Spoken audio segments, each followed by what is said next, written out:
otherwise known as atomic cellular vintage slinger.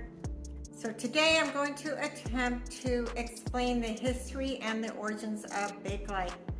Admitted, this is not an easy feat as the origins of early plastics are complex. So if you look around you right now, while you're watching this video, I bet you see a lot of things made of plastic. Your toothbrush, your hairbrush, your coffee maker, your phone charger, so on and so forth, and you haven't even left for work. But it wasn't always this way. For much of human history, everyday tools and products were made mostly from whatever they could find.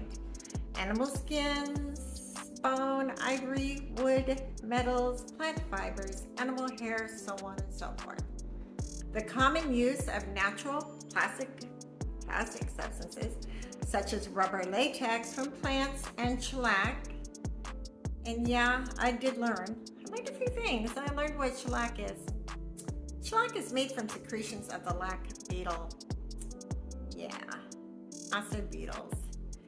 Gross. Ugh. That began in earnest about 3 centuries ago. I'm just very glad I didn't have that job, right? However, those natural plastics were very difficult, as you can imagine, and expensive to obtain. As the Industrial Revolution created huge demand for materials in the late 1800s, the search was on for new and better solutions. But I need to digress a little bit back to the 1850s and enter celluloid. Celluloid consisted of plant cellulose and camphor. And that was followed by bakelite. And bakelite was made from milk protein and formaldehyde. Yummy. And that was invented in the 1890s, and it really fueled the huge growth in costume jewelry and buttons. Problem is that celluloid and bakelite tended to be rather flammable, which is not good if you're wearing it, right? So in the early 1900s, Leo Baekeland, a Belgian chemist, created the very first entirely synthetic plastic. And yes, what did he call it? Bakelite. I do it too. He obtained a patent in 1907 for the very first truly synthetic and thermosetting plastic. What's thermosetting? Simply means that it can't be melted or changed by heating once it's formed. It was resistant to heat and would not conduct electricity, so it was an excellent insulator, which made it particularly useful in the automotive and electric industries, which was fully emerging, as we know, in the early 1900s.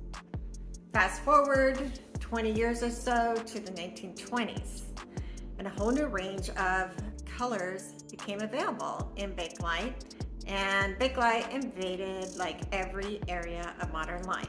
Now cast into tubes, rods, and sheets, it could be made into practically almost anything, and it was. What followed were bakelite jewelry boxes and lamps, desk sets, clocks, I have one, I'll show a little later, radios, got one of those too, telephones, kitchenware, tableware, a variety of game pieces, including things like chess sets, billiard balls, poker chips, and dice. And what followed that? The bakelite jewelry we all know and love. That became immensely popular in the 1920s as an affordable and attractive replacement for more expensive materials. That became particularly important in 1929 with the stock market crash and the ensuing depression. Women still wanted to look nice and be pretty. So bakelite came in several colors over the next few decades, evolved to include patterns like polka dots, stripes, chevrons, and could be carved into very intricate shapes. Sadly though, many companies stopped using bakelite in the early 1940s, and you can probably guess why if you know your American history. That was the start of World War II, and the needs for World War II related products took hold and priority. By the end of World War II, new technologies in the world of plastics had made bakelite obsolete. But fear not. However, bakelite tubes, rods, and sheets still existed, and they still do in declining amounts. And smaller companies continued to make jewelry and other products for several more years after the end of World War II. These days, there are still artists that create new jewelry out of new old stock of bakelite. The perceived value of bakelite peaked in the 1990s, as many of us know. And that was before the widespread availability of the internet. And yes, it's true, like other antiques, the internet did affect the value of bakelite, but it is slowly rebounding, which is great.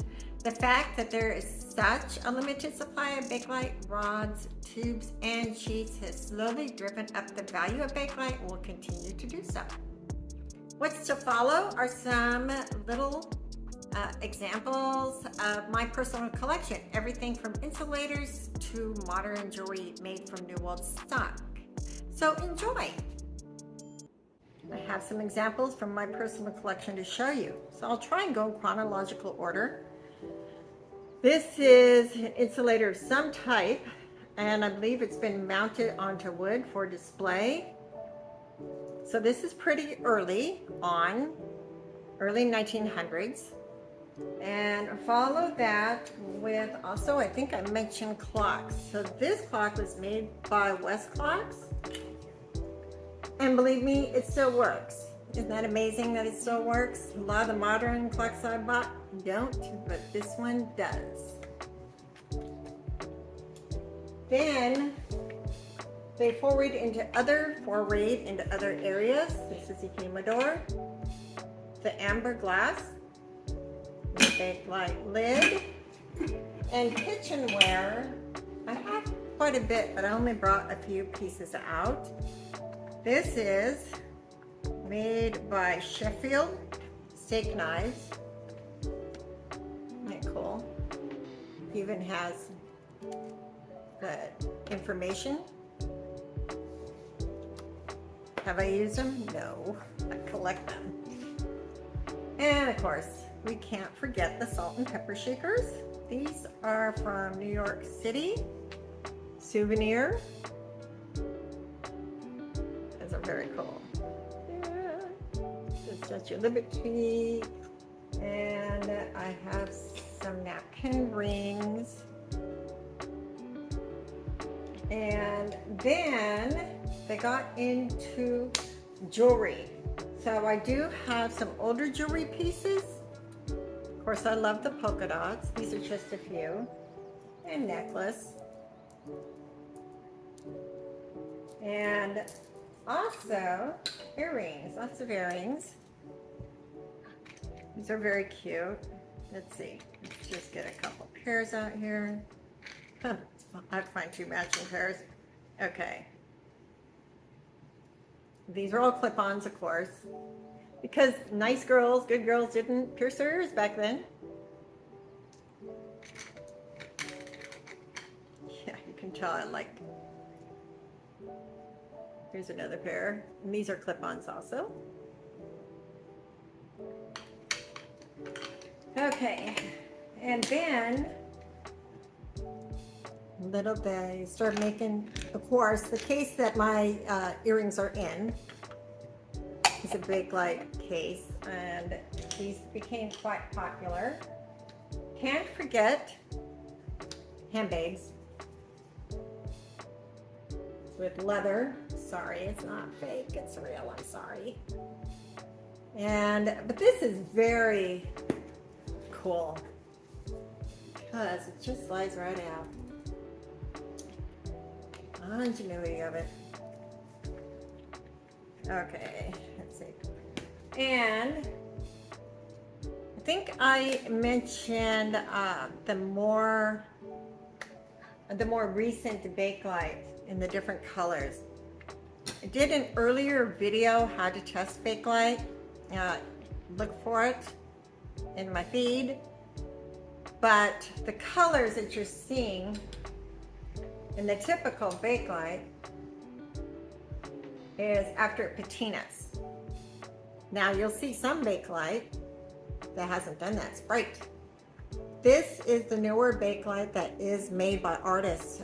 And this is pretty recent. I bought these probably in the last 5 years. Eventually they will turn, but these are very cool. And this is made from new old stock of rods and other blocks of Bakelite. So is this. Isn't that cool? A lot of work in this. So those are just a few of the items that I have. Here, I get these out.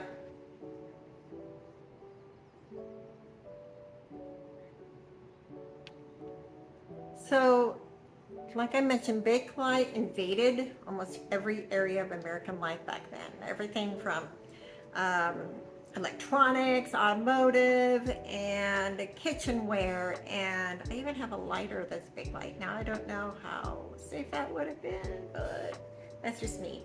Clocks, jewelry, purses, and it's still around today, but it's very rare these days that you'll find new pieces made out of new old stock, and you can expect to pay a pretty penny. Is it investment? I do get asked this a lot. I would say yes. It's regaining its value. It's holding its value. It's rebounding in spite of the internet. And it will return to its 1990s peak perceived value back then, which is perceived value is what people are willing to pay for it.